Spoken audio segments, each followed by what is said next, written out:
Have you ever watched someone be told they don't belong in a room they built? In the next few minutes, you will watch that same person be handed the key to it. Comment where you are watching from, drop a like, and let us rewind. The Gala Hall at Maple Ridge Academy smelled like hot wax and hydrangeas, 200 candles burning low over white tablecloths, a string quartet tuning in the corner. Corrine Wells stood just inside the west doorway in her gray uniform vest, a stack of folded linens in her arms, checking the runner she'd steamed that morning against the one photograph the events committee had emailed her. Straight, centered, good.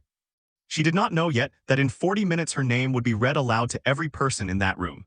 She had worked at Maple Ridge for 11 years, long enough that the youngest teachers had been students there when she started. Long enough that she knew which floorboard by the trophy case creaked, which radiator in the East Hall banged twice before it warmed, which kindergartners cried at drop-off, and which ones needed you to simply crouch down and say their name. She had raised one child of her own inside these walls. Her son Elijah had gone through Maple Ridge on scholarship, kindergarten through 8th grade, and every morning of it she had watched him walk in through the same doors she now unlocked at 5:45 a.m. Alone before the sun, her husband Thomas had taught 5th grade here for 19 years, social studies. He kept a jar of butterscotch candies on his desk and a rule that no child left his classroom without saying one true thing about themselves that they were proud of. He died on a Tuesday in October at his own desk grading essays, his heart simply stopping between one sentence and the next. Corrine had been called from the front office. She remembered walking down the same hallway she now mopped every night, past the trophy case, past the floorboard, and thinking, I will never be able to leave this building. Not really. Some part of her had stayed behind that day, folded into the walls alongside him. She took the custodian job 4 months later. People at church clucked their tongues about it, a woman with a business degree scrubbing floors, but Corrine never explained herself to anyone who asked why. The truth was simple, and she kept it folded close, the way she kept most things. She needed to be near him. The building was the last of him she had that hadn't gone still.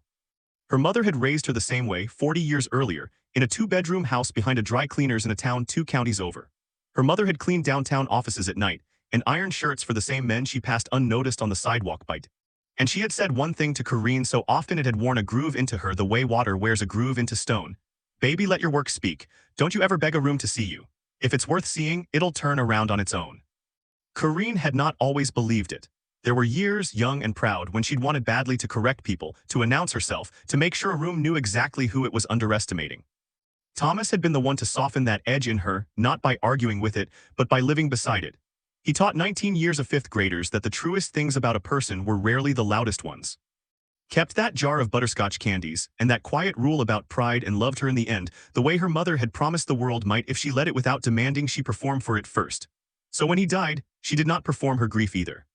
She wore it the way she wore everything, folded close, carried without complaint, visible only to people who knew to look for it.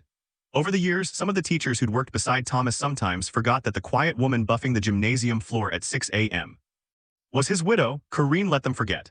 Some mornings it was easier to be simply the custodian than to be the woman whose husband's chair still sat, in her mind, empty in the 5th grade hallway. What almost no one knew, not the headmaster, not the teachers who'd worked beside her for a decade, not even Elijah until he was 26, was what Corrine had done with Thomas's life insurance and his small teacher's pension in the years after. She hadn't touched most of it. Instead, guided by a patient, quiet-voiced financial advisor named Mr.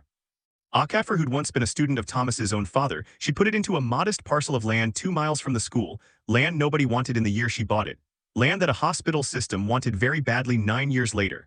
She sold it. She did not buy a new car, she did not move. She sat at her kitchen table with Mr. Acaffer and a lawyer and set up a trust with a name that told nothing about her, the T.W. Legacy Fund, Thomas's initials hidden in plain sight. She remembered the afternoon she signed the trust papers more clearly than she remembered most of that decade. Mr.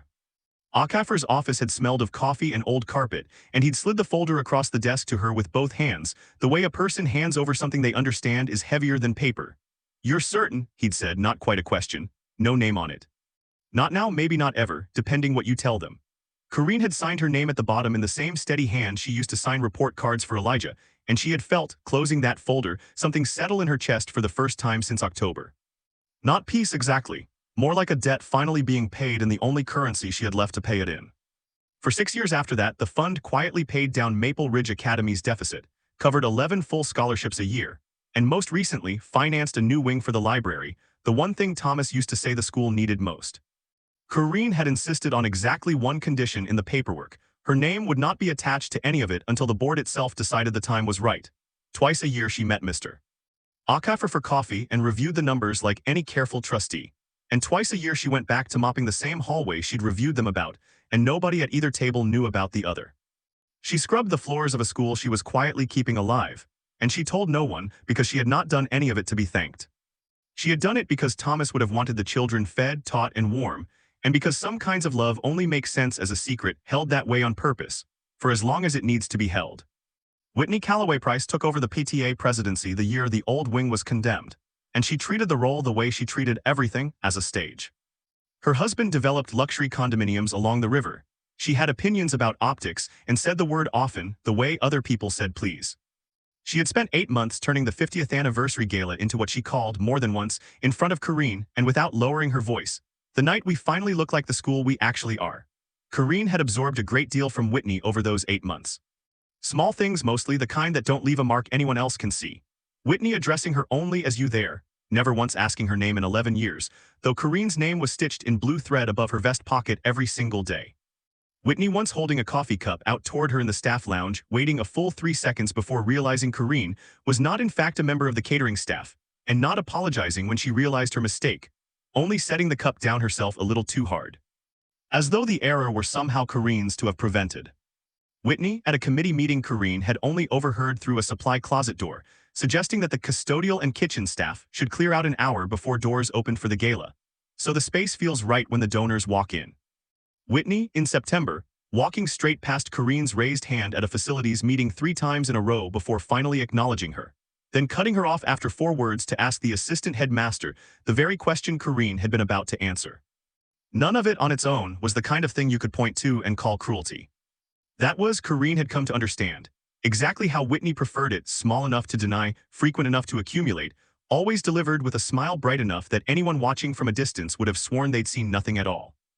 Corrine said nothing to anyone about any of it. She kept polishing the brass on the trophy case, kept steaming the runners, kept her face still, because dignity, she had learned long ago, was not a thing you announced. It was a thing you simply did not put down, one small insult at a time, no matter how many hands tried to pry it loose. The night of the gala, Corrine came in at 6 to do one final check of the hall before the doors opened at 7. Still in her work vest because she had not planned to attend. She had only ever meant to make sure the chairs were straight for Thomas's building one last time before whatever ceremony they had planned. She was refolding a napkin at the head table when Whitney's heels cracked across the floor behind her. "Excuse me," Whitney's voice carried, pointed, pitched for an audience that was only just beginning to fall in. "I don't know who let staff wander in here in that." She gestured a small flick of 2 fingers at Corrine's vest, at the old gray coat folded over her arm that she'd meant to change into for the walk home.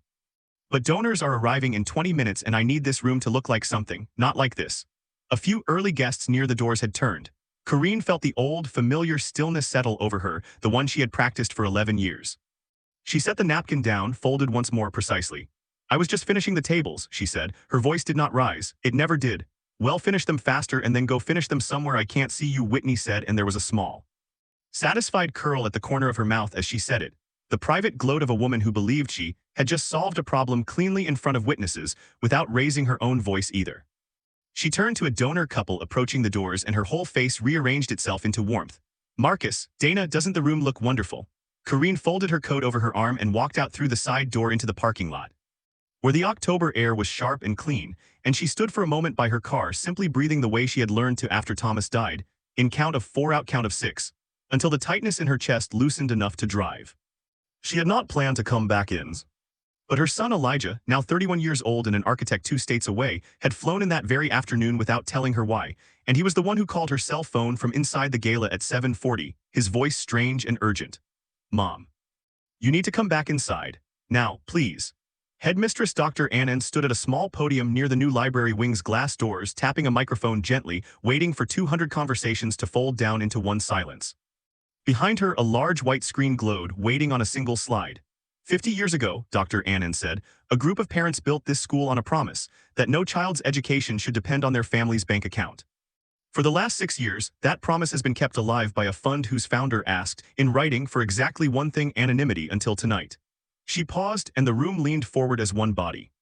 "Tonight, with the founder's permission, I am honored to finally tell you whose name has been quietly holding this school together, and whose name, as of this evening, will be on the door of the wing you are all standing in." The screen changed. The Thomas WELLS Memorial Library, funded by the TW Legacy Fund, founded and directed, for 6 years, by Corrine Wells. For 1 full second, nothing happened at all. Then 200 heads turned in the same direction toward the side, where Corrine Wells stood in the doorway in her gray work vest, her old coat still folded over one arm, her son Elijah's hand steady on her shoulder, because he had walked out to meet her the moment she stepped back inside. Whitney Calloway Price's champagne glass stopped an inch from her lips. Every trace of color left her face at once, the way a window goes dark when a light behind it is switched off, and for a moment she simply stood there, mouth slightly open. Understanding arriving in pieces. The woman she had just ordered out of the room 20 minutes ago in front of half these donors was the reason the room existed to be ordered out of. Someone near the bar audibly gasped. Marcus, the donor Whitney had been so warm toward, turned to look at her, his expression unreadable and cold. Dr. Anand extended a hand toward the doorway. Corrine, would you come stand with us? Corrine walked forward slowly, still in her work clothes. Past tables of people in silk and tailored wool, and there was something in the way she walked. Unhurried, spine straight, eyes level, no triumph in her face at all, only a quiet and terrible steadiness that made the room fall even more silent than the microphone had. She did not look at Whitney, she did not need to. My husband taught here for 19 years, Corrine said, when Dr. Anand handed her the microphone, and her voice, though soft, filled every corner of the hall. He used to say a school should never have to choose between the kids who can pay and the kids who can't. I didn't do any of this to have my name on a wall.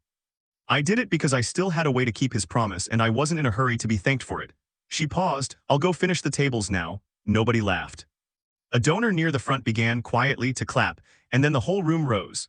What followed over the next weeks unspooled with the particular speed of things that have been suppressed too long. 2 board members who'd witnessed the gala moment quietly moved that the PTA presidency require a formal review of staff treatment complaints going back 3 years.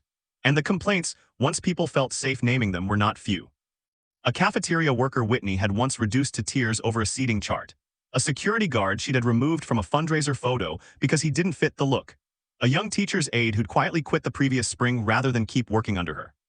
One by one, people who had swallowed their own small humiliations in silence, the same way Corrine had swallowed hers, found the room finally willing to listen. The review board did not need long to reach its decision. Whitney was asked to step down before the vote was even called, and she did, stiffly, without apology, in a statement that used the word misunderstanding 3 times. Her husband's construction firm lost 2 municipal contracts in the following month as word moved through rooms she had once considered entirely her own. Rooms where optics, it turned out, cut both directions.